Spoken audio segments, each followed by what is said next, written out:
Sve što vas interesuje na jednom mestu. Vaša dnevna doza.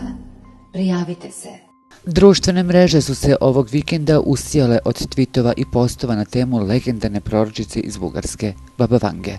Balkanski Nostradamus, kako je Baba Vangu pre nekoliko godina prozvao ceo svet, predvidela je pojavu misteriozne bolesti misleći na koronavirus u 2020. godini.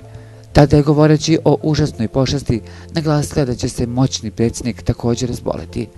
Predsjednik, 45. po redu, razboleće se i ostaće gluv, a otkriće mu se i tumor na mozgu, rekla je Baba Vanga, dok su pedantni twitteraši otkrili da je upravo Donald Trump 45. po redu predsjednik Amerike. Donald Trump je ovog vikenda glavna tema u svetu, pošto se već 3 dana nalazi u bolnici u izolaciji, a njegovo stanje, gledano iz ugla vesti koje se objavljuju, kontradiktorno je i ne baš najbolje.